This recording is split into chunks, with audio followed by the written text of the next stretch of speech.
Okay, so welcome to our training session here on the Perma-Tune ignition system. Now these are classic cars, so things are a little bit different for troubleshooting. And there are certain things that we run into over and over and over again, and I want to familiarize you guys with how this can be dealt with customers, because you're going to be fielding calls. They're going to be calling you up and saying, hey, I have this problem or that problem. So we're going to start by the most common problem, and that is the ignition coil. So with an ignition coil, you've got a primary circuit that connects to ground, and you've got a secondary circuit that connects to your spark gap at the plugs. Okay, that's connected to the module output. And in the module output, these two components are what you're going to be concerned with as far as troubleshooting goes. So the output from the rest of the circuit comes through this part, goes out. Now there are two devices here. One is a drain resistor. And what this does is helps to protect this power diode from glitches and what have you. So typically what happens when you have a failure is you get a short in the dielectric between the primary and secondary circuits.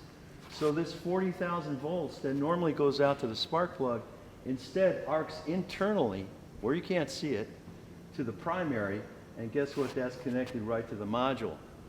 So we have this drain resistor here, and what that's designed to do, if you get one of these arcs across there, this will drain it so it will protect that power diode, right? So typically what happens in the field, the ignition module goes bad. Why?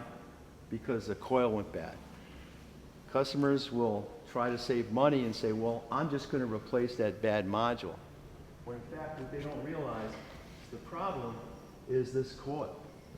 So what they'll do is replace the module, and then the car will go down the road and the guy hits a bump in the road.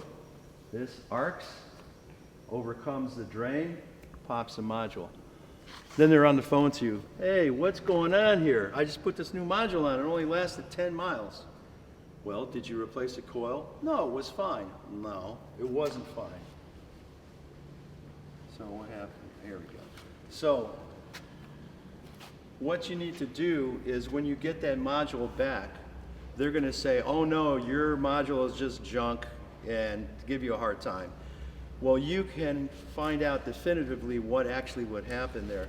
So what you do is, this, of course, this is disconnected. Put your ohm meter here, put it on auto ranging, and when you go between that point, and this will be in the diagrams of the modules, it'll tell you which is the output, go between that and ground, and you should see about 3.7 K, which is that resistor. If you see 0 ohms, then what's happened is this diode has shorted. This shorted so many times across here that so much power went through there that the drain resistor couldn't handle it, and it took out this diode. So if you put that on there and you see that short, then right away you know absolutely that's what happened. So you don't need to carry it any further than that. It's like, look, we told you replace the coil, you didn't, this is what happened.